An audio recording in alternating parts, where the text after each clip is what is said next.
And in Romans, there's a little outline. Hold on to what is good, get away from what is evil, care for the poor, show hospitality, bless the people who hurt you, bless them and don't curse them, rejoice with those who rejoice and weep with those who weep, have respect for everyone, even the lowly, and don't be so puffed up with your own self-estimation. That's Jesus.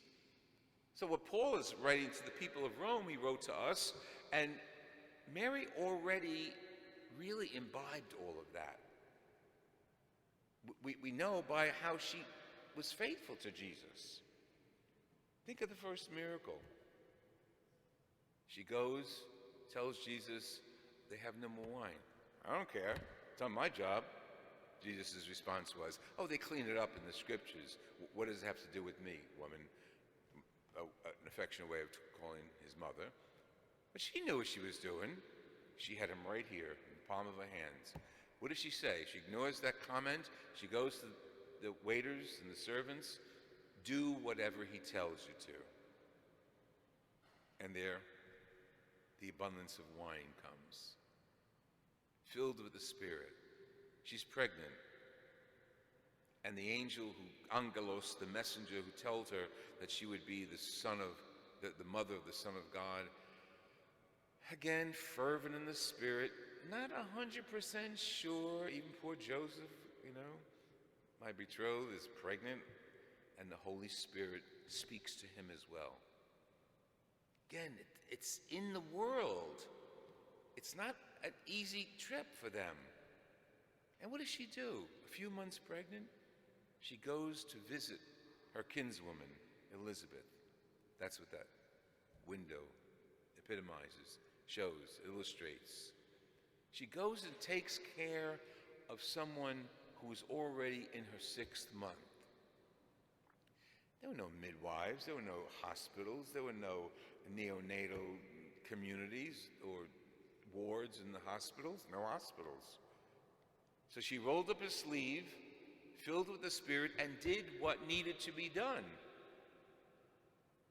Her cousin is a little older, we don't know how old, but she's older than her, old enough to be thought to be sterile and never have a baby, which is what the Angelos, the messenger, told her. All those who thought she was barren now can realize nothing is impossible for God. But this is the kind of connections Mary makes. She hears the message, she imbibes the message, and acts on it. Was it easy? Come on, we're Catholics. We know it ain't easy to believe in Jesus. It ain't easy to live his life in our own lives with our own conflicts. Look at the world.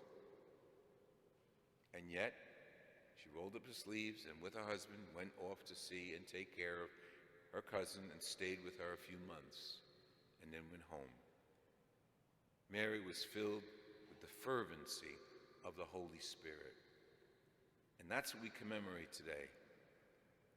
And on a personal note, I always have to give you a little story. I was probably in 8th grade when the pastor was renovating the parish, the rectory, and some of the church. And in front of the rectory were 2 statues in cast iron, one of Mary holding baby Jesus, and the other St. Joseph. And I said to Father Santor, who is a saint, what's going to happen to those statues when the church, the rectory gets renovated? And his insight, he says, why, you want one? He called me Skirty. And when he wasn't calling me Skirty, he was calling me Aloysius, the Latin word for Louis. You want one, Aloysius? I said, yeah. Now, I'm this big, the statue's this big, it's cast iron, I wasn't going to move it, but I go home, and I tell my father, oh, Father Santora is giving us the statue of Mary from the front of the rectory. He looks at my mother and says, what are we going to do with that? It's life size. In her wisdom, we'll build a shrine out front.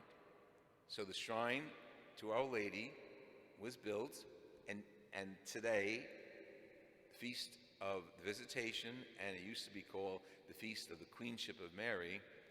We unveiled it, and we were in an Italian neighborhood, so we didn't do it alone. There were people coming and flowers coming and lights and candles, and it was just a symbol of the neighborhood.